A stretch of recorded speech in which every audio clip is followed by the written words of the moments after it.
सरकार एक बार फिर सकरी रैयाम चीनी मिल को लेकर सक्रिय दिख रही है। कहा जा रहा है कि इसी वर्ष चीनी मिलों को चालू कर दिया जाएगा।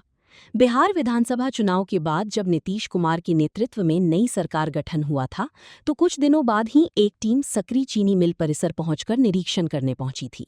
तब लगा था कि चीनी मिल का काम जल्द शुरू होगा, लेकिन 3-4 माह तक इस दिशा में कुछ पहल नहीं हुआ।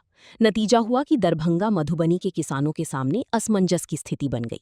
लेकिन फिर सहकारिता मंत्री रामकृपाल यादव ने पहल शुरू कर दिया है और कहा है कि जल्द ही सकरी रैयाम चीनी मिलों का प्रस्ताव कैबिनेट को भेजा जाएगा। कैबिनेट से मंजूरी मिलते ही दोनों चीनी मिलों में निर्माण कार्य शुरू कर दिया जाएगा। उन्होंने कहा है कि देश के कोने कोने से चीनी मिल खोलने के लिए इन्वेस्टर आ रहे हैं। मंत्री ने दावा किया है कि इसी वर्ष दोनों चीनी मिलों से धुआं निकल सकता है, लेकिन लोग कह रहे हैं कि कहीं ये दावा भी जुमला न बन जाए। मात्र 6 माह बचे हैं, सकरी और रैयाम चीनी मिलों को खड़ा करना कैसे संभव होगा, जहां जमीन के अलावा कुछ नहीं बचा। फिर भी सरकार दावा कर रही है तो भरोसा करना ही पड़ेगा। मंत्री कह रहे हैं कि गन्ना किसानों को सरकार सीधे लाभ पहुंचाने के लिए संकल्पित है। इससे पहले गन्ना की खेती के लिए सैकड़ों एकड़ जमीन चिन्हित किया गया था। इसमें दोनों दरभंगा मधुबनी जिला के किसानों की जमीन शामिल है, लेकिन सरकार उदासीन हो गई तो किसान गन्ना की खेती पर ध्यान देना छोड़ दी। मंत्री बताते हैं, सकरी रैयाम चीनी मिल खुलने से दरभंगा मधुबनी के युवाओं को भारी संख्या में रोजगार उपलब्ध होगा और शहर से लेकर गांवों तक खुशहाली लौटेगी। सब कुछ सही है, लेकिन ये तभी संभव होगा जब चीनी मिलों से धुआं निकलने लगेगी। विधानसभा चुनाव के समय प्रचार के दौरान मधुबनी विधायक माधव आनंद जिस अंदाज में लोगों से वोट मांग रही थी, लगता था कि जीतकर विधानसभा पहुंचेंगी तो मधुबनी विधानसभा में रामराज आ जाएगा। माधव आनंद दावा कर रही थी कि सकरी रैयाम और लोहट चीनी मिलों को फिर से चालू कराकर ही दम लेंगी।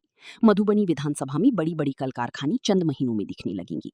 सुंदर मधुबनी का सपना साकार होगा। न जाने क्या क्या वादा माधव आनंद ने मधुबनी के मतदाताओं से किए थे।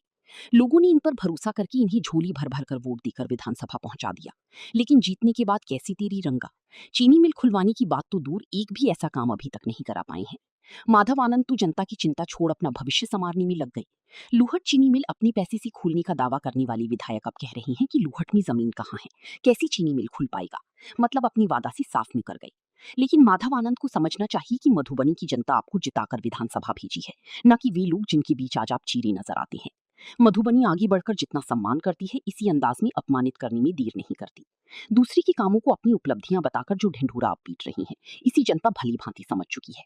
सकरी और रैयाम चीनी मिल खोलने की बात सरकार चुनाव के समय से करती आ रही है। इसमें आपका रत्ती भर योगदान नहीं है।